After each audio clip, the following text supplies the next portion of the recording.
Chemical equilibrium Xi4b question number 1 of single correct type questions. Now इस question के अंदर हमें रिएक्शन दे रखा है N2 plus half O2 attains equilibrium with N2O. हमें इनके स्टार्टिंग अमाउंट भी दे रखे हैं इन terms of mole 0.482 mole 0.933 mole and N2O समय स्टार्टिंग में कितना था 0। वॉल्यूम भी दे रखा है, Kc का वैल्यू भी दे रखा है, हमें इक्विलिब्रियम पे कंपोजिशन पूछी गई। तो लेट स्टार्ट कि ये लेट अज्यूम कर लेते हैं इक्विलिब्रियम आने तक N2 के 2x मोल जो हैं वो रिएक्ट कर जाएंगे, थोड़ी कैलकुलेशन इजी हो जाएंगी। 2x रख के O2 कितना बचेगा 0.933 माइनस x और N2O कितना बनेगा 2x। ना अब हम लोग केसी का एक्सप्रेशन लिखेंगे और केसी के एक्सप्रेशन के अंदर वैल्यू पुट करके इक्वेट कर देंगे। KC is equal to 2x upon 10 that is number of moles upon volume concentration of N2O upon 0.482 minus 2x upon 10 it is 0.933 minus x upon 10 raised to power 1 by 2 and it's equal to 2 into 10 raised to power minus 37। Kc का value extremely small है, it means x का value बहुत ही small होगा, तो आप 2x and इस x को क्या कर सकते हैं निगलेक्ट। तो आपकी एक ही इक्वेशन में एक ही x बचेगा, तो easy to solve. Now on solving this equation x का जो वैल्यू आ रहा है it is 1.45 into 10 raised to power minus 38। See how small this value is। ना कंपोजिशन निकाल रहे हैं हम लोग एट इक्विलिब्रियम N2 की कंपोजिशन 2x तो हमने निगलेक्ट ही कर दिया है, तो क्या बचा है 0.482 अपॉन 10 that is 0.0482 मोल पर लीटर। O2 की कंसंट्रेशन x भी हम लोगों ने निगलेक्ट ही कर दिया है, तो ये कितना बनेगा 0.933 अपॉन 10 N2 2x था, तो x की वैल्यू हमारी इतनी है, तो ये कितना बनेगा 2.9 into 10 raise to minus 38 upon 10 that is 2.9 into 10 raise to minus 13। Check कर लो। तो correct option D. Question number second के अंदर भी हमें रिएक्शन दिया हुआ है H2 plus I2 is in equilibrium with 2HI। इसका इक्विलिब्रियम कांस्टेंट का वैल्यू भी दे रखा है। अब स्टार्टिंग उसने जो इक्विलिब्रियम की है वो HI से की है, मतलब स्टार्टिंग में HI 0.05 था, ये प्रेजेंट नहीं था। वो बोल रहा है कि इक्विलिब्रियम आने तक concentration of H2 and I2 कितना होगा ये हमें बताना है। Let's C simple question. Equilibrium आने तक लेट्स से कि जो 0.5 मोल था HI उसमें से x मोल पीछे की तरफ चले गए टू अटेन इक्विलिब्रियम। मेरा I2 कितना बना है इट इज x/2, H2 कितना बना है x/2 ना। डायरेक्ट कंसंट्रेशन दे रखी थी, तो HI की कंसंट्रेशन इतनी है, H2 एंड I2 की कंसंट्रेशन इतनी है। Kc का एक्सप्रेशन लगा रहे हैं, Kc is equal to 0.5 minus x raise to power 2। एक चीज ध्यान रखना, इसको रिवर्स मत करना। कई बच्चे इसको क्या करते हैं कि रिवर्स करके लिख लेते हैं। अगर आप रिवर्स करोगे, मान लो कि आप रिएक्शन को इस तरह से करके लिख लेते हो कि इजी करने के लिए, तो आपका जो Kc का वैल्यू आएगा दैट विल बी 1/64। तो आपको ऐसे अप्रोच करना पड़ेगा, तो Kc की वैल्यू को भी चेंज करना पड़ेगा।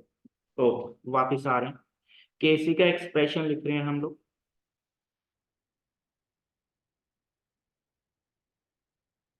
इट इज 64 ना। इसको सिंप्लीफाई कर लेते हैं, सिंप्लीफाई करके जो x का वैल्यू आ रहा है it is 1/8।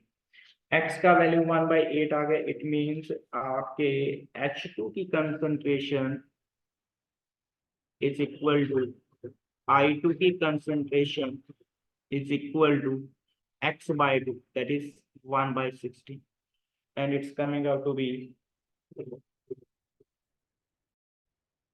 0.0625 molar, that is option A.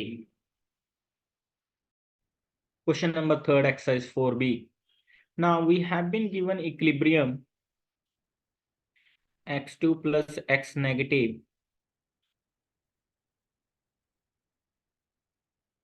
and x is iodine. This reaction is set up in aqueous medium. We start with 1 mole x2, 0.5 mole x negative, 1 liter flask. After equilibrium reached, AgNO3 gave 0.25 mole of yellow prestige. Okay, हम लोग assume कर लेते हैं कि जब तक equilibrium reach हुआ है तब तक x2 का x मोल रिएक्ट कर गया है और x नेगेटिव का भी x रिएक्ट कर जाएगा और x3 का भी x बनेगा। अब ये x फाइंड करने के लिए उसने ये कंडीशन दे रखी है हमारे पास। एक्चुअली में होता है क्या कि जो x नेगेटिव है वो Ag पॉजिटिव के साथ x नेगेटिव AgNO3 के Ag पॉजिटिव आयन के साथ रिएक्ट करके AgX के प्रेसिपिटेट बनाएगा। अगर X I नेगेटिव है तो AgI के येलो प्रेसिपिटेट बनते हैं। तो बेसिकली ये 0.25 मोल जो है मेरे पास X नेगेटिव की कंसंट्रेशन चेक कर लो। अगर ये 0.25 मोल बनेगा तो X नेगेटिव भी 0.25 मोल होना चाहिए। तो मेरे को ये पता चल गया है कि 0.5 minus x is equal to 0.25 और x का वैल्यू आ गया है 0.25। यहां से हम लोग अपना इक्विलिब्रियम कांस्टेंट निकाल सकते हैं। x3 नेगेटिव की कंसंट्रेशन अपॉन x2 की concentration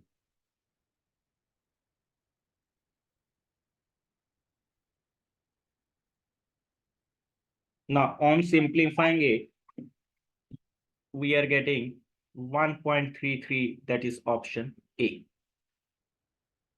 Question number 4, it is a simple question कि हमें टेम्परेचर के साथ इक्विलिब्रियम कांस्टेंट की वैल्यू दे रखी है ना। T1 पे जो इक्विलिब्रियम कांस्टेंट है वो K1 है और T2 पे जो इक्विलिब्रियम कांस्टेंट है वो K2 है। Now T1 is greater than T2 लेकिन K1 is smaller than K2. There are two ways to proceed with this question. Either हम लोग क्या कर सकते हैं कि थ्योरेटिकली सोच सकते हैं या फिर फॉर्मूला से इसको बना सकते हैं। Let's check out first of all फॉर्मूले वाला logic. ln K2 by K1 delta H upon R 1/T1 minus 1/T2. Now K2 by K1 is greater than 1. तो इसका मतलब ये पूरी वैल्यू क्या आएगी, पॉजिटिव आएगी। T1 is greater than T2, इसका मतलब दिस इज स्मॉलर वैल्यू, ये बड़ी वैल्यू है, ओवरऑल वैल्यू क्या आएगी, नेगेटिव। तो यहां से मेरे पास डेल्टा H का साइन क्या आ गया है, negative. It means reaction is exothermic. It means option is a. Now theoretically मैं क्या सोच सकता हूं कि टेम्परेचर कम करने से आपका इक्विलिब्रियम कांस्टेंट का वैल्यू बढ़ रहा है। इट मींस टेम्परेचर कम करने पे रिएक्शन फॉरवर्ड ज्यादा जा रहा है। तो ऐसा एक्सोथर्मिक रिएक्शन में ही पॉसिबल होता है। Question number 5। क्वेश्चन नंबर 5 के अंदर S8 on heating gives 4S2 initially pressure इसका 1 atm दिया हुआ, वो बोलता है कि इक्विलिब्रियम आने तक 29% प्रेशर क्या हो जाता है, कम हो जाता है। तो इक्विलिब्रियम पे प्रेशर 1 माइनस 29% ऑफ 1, और ये हमारे पास बन जाएगा 4 इंटू 29/100। केपी का वैल्यू 29/25 अपॉन 1 माइनस 29/100। इसको सॉल्व करके आ रहा है हमारे पास 2.55 atm cube, option C. Question number 6, ये हमारी बॉडी में एक इक्विलिब्रियम शो किया हुआ है, और अगर हमारी बॉडी में से या सिस्टम में से CO2 एस्केप करती है तो हमें बताना है कि क्या इफेक्ट आएगा ना। अगर CO2 हम लोग रिमूव करते हैं तो equilibrium will move in backward direction. Let's see, pH will decrease, no. pH क्या है मेरे पास, negative logarithm of H positive ion. H positive ion की कंसंट्रेशन समय के साथ कम होगी क्योंकि इक्विलिब्रियम पीछे जा रहा है, तो ये pH की वैल्यू इंक्रीज करेगी ना। Hydrogen ion concentration will diminish, yes, ये हमारा करेक्ट आंसर बन गया है। H2 concentration will remain unchanged, नहीं जी, उसके ऊपर भी इफेक्ट पड़ेगा, पूरा इक्विलिब्रियम पीछे की तरफ शिफ्ट होता जा रहा है। The forward reaction will be favoured, नहीं जी, तो हमारा correct answer option B. Question number 7 में क्या किया गया कि हमारे पास एक ही कंटेनर के अंदर अमोनियम हाइड्रोजन सल्फाइड जो सॉलिड फॉर्म में है वो पड़ा हुआ है, प्लस साथ में अमोनिया घूम रहा है ना। Ammonium hydrogen sulphide on heating gives ammonia plus H2S। जब स्टार्टिंग की गई उस समय अमोनिया का ऑलरेडी कंटेनर में 0.5 atm प्रेशर था ना।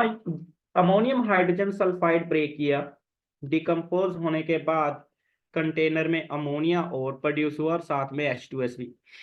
Let's say ammonium hydrogen sulphide के टूटने से जो प्रेशर इंक्रीज हुआ है दैट इज प्लस P, और H2S का P। तो टोटल प्रेशर हमारे पास कितना आ गया, 0.5 प्लस 2P, और इसकी वैल्यू हमें दे रखी है 0.84, 0.17। इक्विलिब्रियम कांस्टेंट का एक्सप्रेशन आ जाएगा 0.5 प्लस 0.17 इंटू 0.17। तो final answer is 0.1139, that is option A. Question number 8, exercise 4B। Now in this question हमें तो इक्विलिब्रियम कांस्टेंट दे रखे हैं। जब Ag पॉजिटिव अमोनिया के साथ रिएक्ट करता है, फिर उस कॉम्प्लेक्स के साथ फर्दर एक अमोनिया और रिएक्ट करता है, then formation constant AgNH3 two whole positive. यहाँ पे फॉर्मेशन कांस्टेंट मतलब जो फॉर्मेशन वाली रिएक्शन है, इस कंपाउंड के फॉर्मेशन वाली जो रिएक्शन है उसका इक्विलिब्रियम कांस्टेंट निकालना। फॉर्मेशन मतलब जैसे हम लोगों ने थर्मोडायनेमिक्स के अंदर पढ़ा था, अगर इसके फॉर्मेशन कांस्टेंट की बात हो रही है तो इसका 1 मोल हमें कंसीडर करके चलना है। ये क्यों हमें इम्पोर्टेंट है ये चीज, क्योंकि इक्विलिब्रियम कांस्टेंट आपका स्टोइकोमेट्रिक कोएफिशिएंट पे डिपेंड करता है। अगर आपके स्टोइकोमेट्रिक कोएफिशिएंट हिल गए तो आपका क्वेश्चन हिल जाएगा। तो इसीलिए इस फॉर्मेशन कांस्टेंट मतलब इसका 1 मोल बनाना है, उसके लिए मुझे क्या चाहिए, 1 मोल Ag positive and 2 mole ammonia. Now, इसका formation constant, it is equal to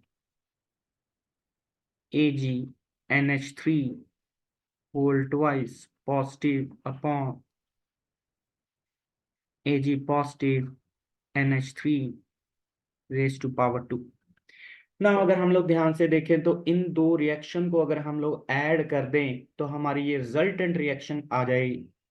तो जब मैं इन दो रिएक्शन को ऐड करूंगा तो जो रिजल्टेंट रिएक्शन है उसका इक्विलिब्रियम कांस्टेंट किसके इक्वल होगा, K1 इंटू K2, और यहाँ से हमारे पास डायरेक्ट आंसर बैठ जाएगा 5.95 into 10⁻⁻⁶, that is option A. Question number 9, we have been given a reversible reaction, उनकी इनिशियल कंसंट्रेशन भी दे रखी है, let's see that is A and B. ना इक्विलिब्रियम कंसंट्रेशन, कुछ टाइम बाद ये रिएक्शन इक्विलिब्रियम अटेन कर लेती है और उस समय तक जो ए की कंसंट्रेशन बची है that is A minus X, और बी कितना बन गया, B plus X. Express X in terms of k1 and k2। Yes, ये जो k1 एंड k2 मेंशन है ये रेट कांस्टेंट है हमारी। कंसंट्रेशन इक्विलिब्रियम के समय की दी हुई है तो मैं इक्विलिब्रियम कांस्टेंट लगा लेता हूँ। इक्विलिब्रियम कांस्टेंट किसके इक्वल होगा, rate constant for forward reaction upon rate constant for backward reaction, which is equal to concentration of product upon concentration of reactant. On solving this equation, x is coming out to be k1 a plus k2 b upon k1 plus k2. That is option, sorry, it's k1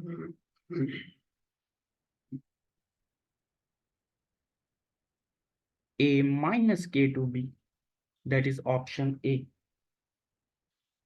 Question number 10th.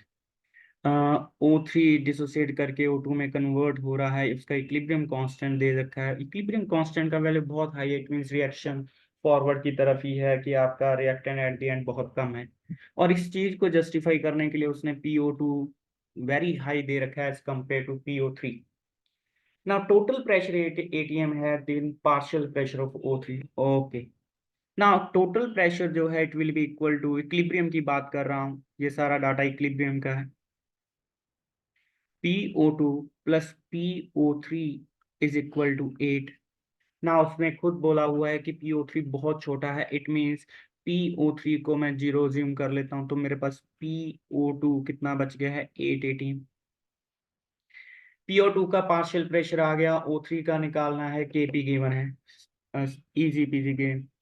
KP is equal to PO2 raised to power whole thrice upon PO3 raised to power 2। Now PO2 की value 8 atm, Kp का value 4 into 10 raised to power 14, and on solving this one partial pressure of O3 is coming out to be 11.3 into 10 raised to power minus 7 atm। That is option B। Question number 11th, हमारे पास butane is being converted into isobutane। Now equilibrium constant का value दिया हुआ है, mixture of these two gases taken as represented by point P। okay, immediately above। okay, ना question इस बात के ऊपर बेस्ड है कि क्या P पॉइंट के ऊपर मेरा इक्विलिब्रियम एस्टैब्लिश है कि नहीं है। अगर एस्टैब्लिश नहीं है तो वो किस डायरेक्शन में प्रोसीड करेगा। इट मींस मुझे क्या चाहिए, P पॉइंट के ऊपर Q का वैल्यू चाहिए। अगर P पॉइंट के ऊपर Q का वैल्यू K के इक्वल आ गया that is 1.732, then it's okay, equilibrium है। लेट्स सी करना कैसे।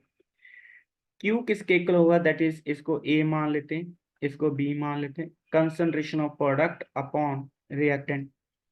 ना B अपॉन A यहाँ पे यू कैन क्लियरली सी कि it will equal to tan 75 degree. तो B अपॉन A की वैल्यू निकालने के लिए ये एंगल हमें दिया हुआ है जिसकी वैल्यू आ रही है 3.73। इसका मतलब Q मेरा KP से या K से ज्यादा है। अगर Q ज्यादा है तो above reaction will proceed in backward direction till it attains the equilibrium। तो final answer option C। Let's see question number 12। ना क्वेश्चन नंबर 12 में सिचुएशन क्लियर होना बहुत जरूरी है, तो सारा शब्दों का खेल है, उसके बाद कुछ नहीं है क्वेश्चन के अंदर। We have a container, 10 litre का कंटेनर है with let's say movable piston लगा हुआ है। यहाँ पे कार्बन डाइऑक्साइड फिल किया हुआ है at a pressure of 0.2 atm। Excess of calcium oxide और उसका वॉल्यूम हमें कंसीडर नहीं करना है किसी भी जगह। Volume of container is decreased. Now what will be the maximum volume of container? Okay, maximum volume यहाँ पे Kp का वैल्यू दिया हुआ है, Kp का वैल्यू इस रिएक्शन के लिए दिया हुआ है। मेरे कंटेनर में दो चीजें पड़ी हुई हैं, calcium oxide plus and carbon dioxide. इसका मतलब यहाँ पे ये दोनों आपस में रिएक्ट करके कैल्शियम कार्बोनेट बना सकते हैं। ये Kp का वैल्यू दिया हुआ, it means partial pressure of CO2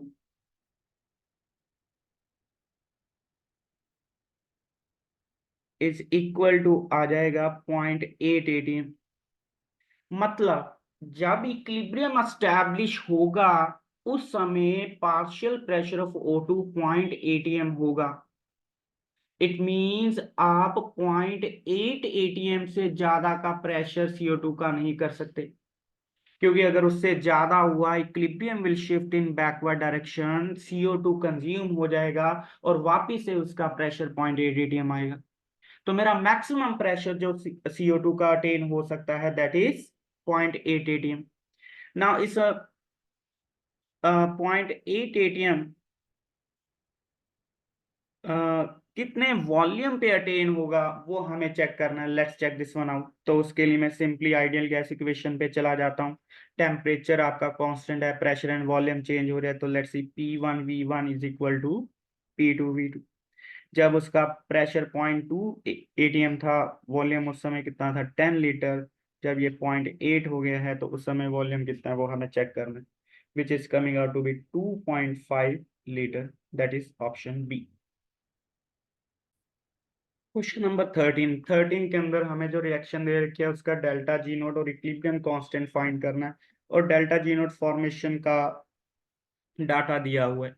तो इट्स अ सिंपल क्वेश्चन। हमें पता है डेल्टा जी नोट रिएक्शन किसके इक्वल होगा, delta G of product minus reactant. तो NO2 का कितना है हमारे पास 52.0 किलो जूल।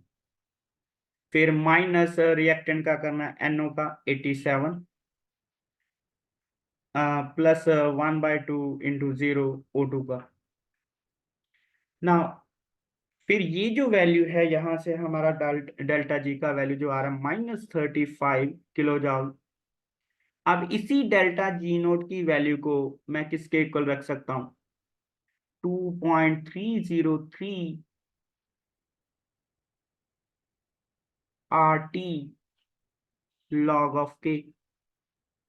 तो यहां से हमारा K का वैल्यू आ जाएगा which is coming out to be 1.365 into 10⁻⁶।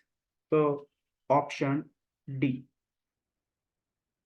Question number 14 simple question है। हमें एक रिएक्शन दे रखी है H2 plus Br2 gives 2 HBr, everything in gaseous phase. Now, initially find the equilibrium pressure if 10 bar HBr is introduced. इसका मतलब जो कहानी शुरू की गई है HBr से शुरू की गई है, उस समय कंटेनर में सिर्फ HBr था। Equilibrium can be attend from either end of the reaction. तो मैंने HBr से शुरू किया है, इक्विलिब्रियम आने तक लेट्स से इसका X प्रेशर कम हो गया, ये कितना बन गया हमारे पास x/2 x/2। ना Kp का वैल्यू दे रखा है, Kp का एक्सप्रेशन लिखने जा रहा हूं भाई। Value 1.6 into 10⁵ is equal to 10 minus x raise to power 2 upon x minus x/2। x/2 का क्या बन जाएगा, x/2 होल स्क्वायर। यहाँ पे सिंप्लीफाई करके x का जो वैल्यू आ रहा है इट इज 10/201। x का वैल्यू आ गया तो उसने हमें क्या पूछा है, equilibrium pressure of H2 gas. तो इट इज x/2।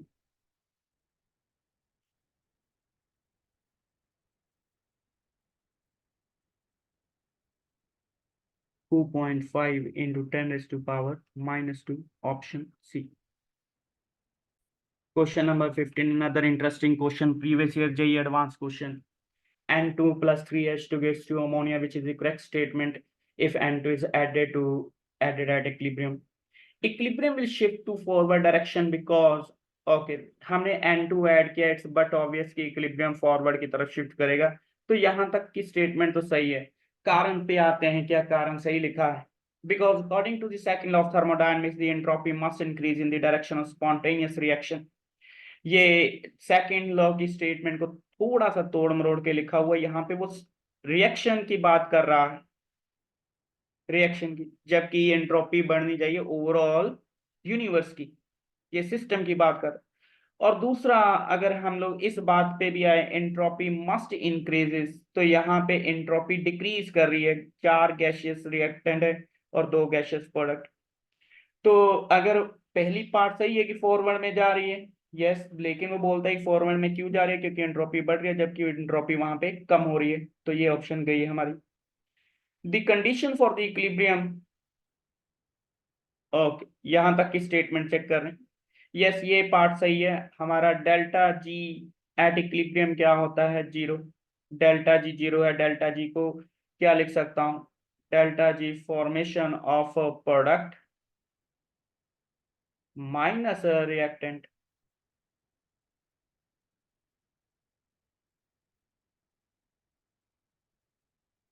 तो ये दोनों क्वांटिटीज क्या हो जाएंगी, इक्वल। तो यहां तक सही है। The condition of equilibrium is unaffected by the use of catalyst, ये बिल्कुल सही है भाई। Catalyst can never effect the direction of equilibrium, वो इक्विलिब्रियम को बस जल्दी अटेन करने में हेल्प करता है।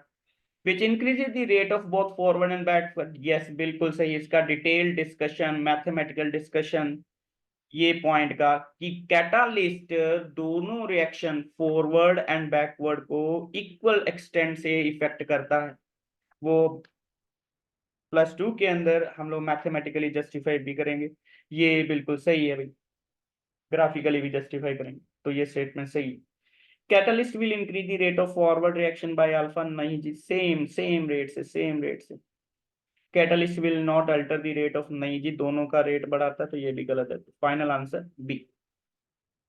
Question number 16 the theoretical question.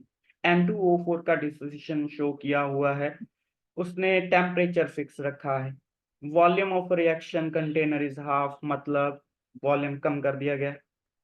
अगर मैंने वॉल्यूम कम किया है तो equilibrium will shift in backward direction, equilibrium मेरा बैकवर्ड की तरफ शिफ्ट होगा। अगर इक्विलिब्रियम मेरा बैकवर्ड की तरफ शिफ्ट हो रहा है तो डिग्री ऑफ डिसोसिएशन क्या हो गया, कम हो गया। जो N2O4 पहले टूटे हुए थे अब वापस जुड़ गए। Now let's move to the statements. Neither KP nor alpha changes, ये गलत है भाई, अल्फा चेंज हो रहा है। केपी की अगर बात करें तो टेम्परेचर इज फिक्स, तो अगर टेम्परेचर फिक्स है तो केपी का वैल्यू कांस्टेंट है। Both KP and alpha changes, गलत भाई, दोनों स्टेटमेंट पहली। KP changes but alpha does not, ये भी गलत। तो KP does not change but alpha changes, correct statement, answer D. Question number 17, another theoretical question. Now N2O4 and NO2 के बीच में इक्विलिब्रियम शो किया हो, केपी का एक्सप्रेशन भी बताया गया है कि क्या है क्या नहीं है। एक्स एक्सटेंट ऑफ डिकम्पोजिशन है। Which of the following statement is true, temperature is kept constant, it means KP मेरा हमेशा क्या रहेगा, constant. KP increases with increase in pressure, नहीं जी।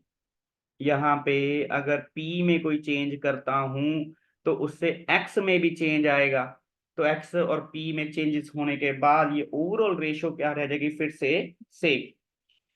KP increases with increase of X, नहीं जी। KP increases with decrease of X, नहीं जी। KP remains constant, yes, option D. क्योंकि जो भी चेंज मैं पी में करूंगा उसका काउंटर चेंज एक्स में, उसमें एक्स भी करेगा कुछ ना कुछ चेंज, जिसके कारण ओवरऑल ये जो रेशो है सेम ही रहेगी। क्वेश्चन नंबर 18, हमें लॉग के एंड 1/t के बीच में ग्राफ दे रखा है। It means it is the relation, जो वेरिएशन है वो टेम्परेचर एंड इक्विलिब्रियम कांस्टेंट में है। तो हमारे पास एक इक्वेशन थी known as van't Hoff equation,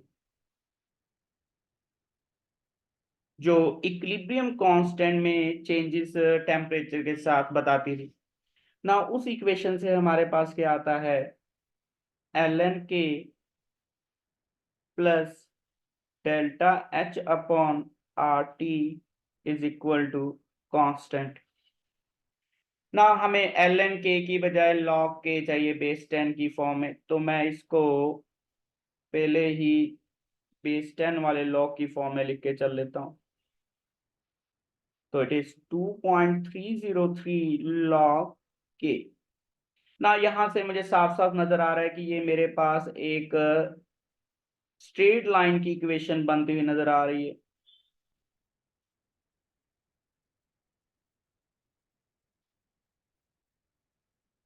ये माइनस साइन आ गया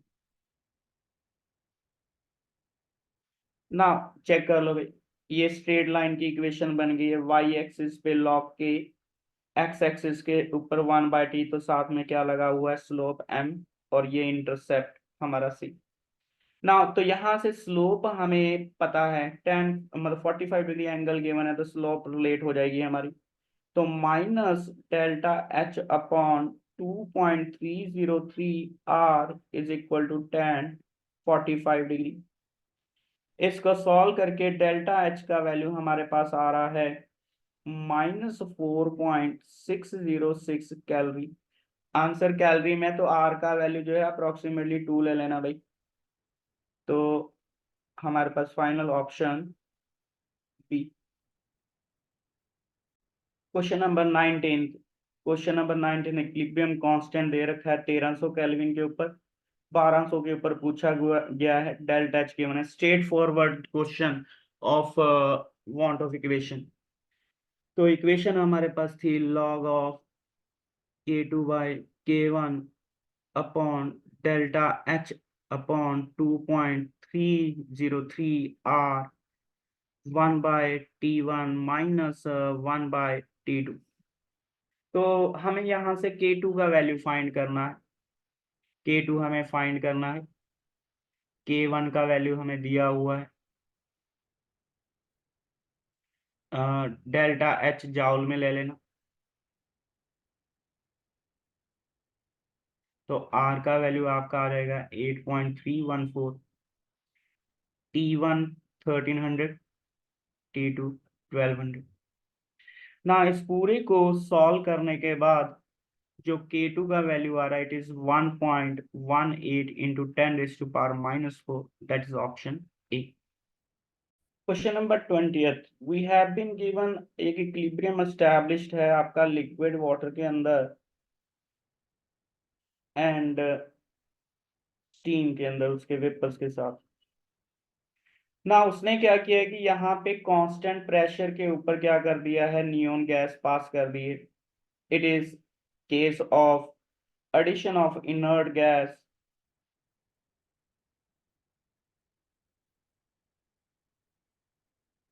at constant pressure। अब कांस्टेंट प्रेशर के ऊपर जब मैं इनर्ट गैस ऐड करता हूं तो इक्विलिब्रियम उस डायरेक्शन में शिफ्ट होता है जिधर गैसेस का अमाउंट ज्यादा है। तो इक्विलिब्रियम फॉरवर्ड की तरफ जाएगा। अगर इक्विलिब्रियम फॉरवर्ड की तरफ गया तो मतलब ज्यादा लिक्विड वाटर किसमें कन्वर्ट होना शुरू हो गया है, वेपर में। तो लिक्विड वाटर का जो अमाउंट है in the vessel will decrease. Question number 21, ammonia gas है जो 15 atm पे रखी गई रिजिड कंटेनर है भाई। ये 300 केल्विन पे था। At equilibrium, total pressure of the vessel was found to be 40.11 atm at 300 degree Celsius. भाई शब्दों का खेल है फिर से सारा, सिचुएशन को समझना बहुत जरूरी है। यहाँ पे 300 केल्विन, यहाँ पे 300 degree Celsius. It's just like a suspense कि ये हुआ क्या है, कहना क्या चाहता है, वो आपको खुद समझना है। अब इसका मतलब क्या हुआ है कि 300 केल्विन से हमने इसको हीट कर दिया है पहले 573 केल्विन तक, और इस टेम्परेचर पे अमोनिया आपका डिसोसिएट करना शुरू हो गया है N2 एंड H2 के अंदर। तो अब हमें डिग्री ऑफ डिसोसिएशन जो है इसी टेम्परेचर पे निकालना है। इक्विलिब्रियम प्रेशर भी उसी टेम्परेचर का दिया हुआ। तो let's convert this initial pressure from 300 Kelvin to 573 Kelvin, that is P1 over T1 is equal to P2 over T2। P1 की वैल्यू 15 atm है, T1 की वैल्यू 300 है, T2 573 है। तो यहाँ से P2 का जो वैल्यू आ रहा है हमारे पास, it is 28.65 atm। Now let's move to the equilibrium.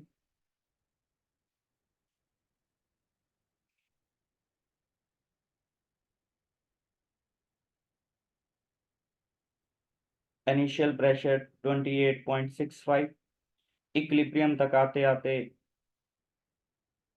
-p, p/2, 3p/2 ना। टोटल प्रेशर दे रखा है, मतलब ये सभी की सम का वैल्यू इज 40.11, और यहाँ से मेरा P का वैल्यू आ रहा है 11.46 atm। तो डिग्री ऑफ डिसोसिएशन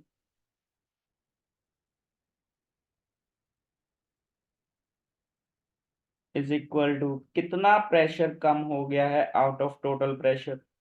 तो इतना प्रेशर कम हो गया आउट ऑफ टोटल प्रेशर 28.65 में से। It is 0.4, option B. Question number 22, हमें दो साइमल्टेनियस इक्विलिब्रियम दिए हुए हैं। एक के इक्विलिब्रियम कांस्टेंट का वैल्यू k1 और दूसरे के इक्विलिब्रियम कांस्टेंट का वैल्यू k2 है। the concentration of A positive, AB2 negative in the solution. Let's see, check करते हैं, पहले जो डाटा दे रखा है वो लिख के देख लेते हैं, फिर देखते हैं कुछ हाथ में आता है कि नहीं आता है।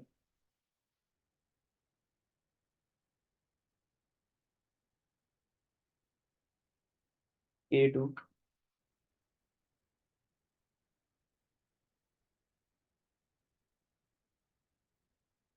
यहाँ पे मुझे ए बी वाला फैक्टर कॉमन नजर आ रहा, बी नेगेटिव वाला, लेकिन मुझे ए पॉजिटिव टू AB2 पॉजिटिव, AB2 नेगेटिव की वैल्यू चाहिए।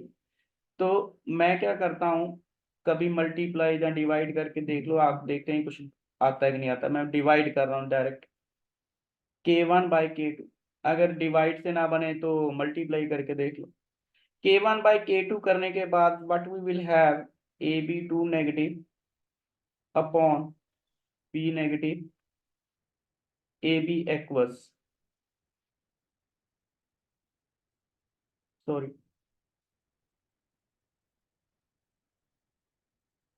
डिवाइड करने पे it's coming out to be P1 B negative का square A positive upon AB2 negative, और यहां से मेरे पास A positive upon AB2 negative का जो वैल्यू है it will B k1 upon k2। तो it is coming out to be inversely proportional to square of B negative concentration, k1 and k2 constant, it is D. Question number 23, question number 23 22 से ही related है। तो 22 number question के अंदर हमें ये दो simultaneous equilibrium दिए हुए थे। इस क्वेश्चन के अंदर अब इसमें हमें ए पॉजिटिव की कंसंट्रेशन दे रखी है y, और AB2 नेगेटिव की दे रखी है x, एंड हमें ए बी क्या दे रखा है, produce by adding AB2 solvent, and k1/k2 किसके इक्वल है वो पता करना है। पिछले क्वेश्चन में k1/k2 हमने ये निकाला था। ए पॉजिटिव की वैल्यू पता है हमें y, AB2 नेगेटिव की पता है x, तो हमें किसी तरह से B नेगेटिव चाहिए। अगर मेरा B नेगेटिव आ गया तो प्रॉब्लम सॉल्व है। अब ये प्रॉब्लम को इजी किया जा सकता है by material balance. Material balance बोलो यहाँ पे, जहाँ चार्ज बैलेंस बोलो उसमें। Now matter can neither be created nor be destroyed. हमने इनिशियली जो भी डाला था, क्या डाला था, ए बी डाला था सॉल्वेंट के अंदर। ए बी एक न्यूट्रल था, अगर वो न्यूट्रल था overall at the end overall solution भी न्यूट्रल होना चाहिए, जैसे जो मर्जी हो, क्योंकि चार्ज क्रिएट नहीं हो पाएगा अपने आप। तो इसका मतलब क्या हुआ, मेरे सॉल्यूशन के अंदर जितना नेट पॉजिटिव चार्ज है वो किसके इक्वल होना चाहिए, नेगेटिव चार्ज के। पॉजिटिव चार्ज में कौन कौन आ रहा है, ए पॉजिटिव, और नेगेटिव चार्ज में कौन कौन आ रहा है, B negative and AB2 negative. A positive का कंसंट्रेशन हमें गिवन है, it is y। B negative मुझे चाहिए, AB2 नेगेटिव x है, तो बी नेगेटिव आ गया यहाँ से। वो बी नेट टी का वैल्यू यहाँ पे पुट कर दीजिए, easy PG. So it's coming out to be option A.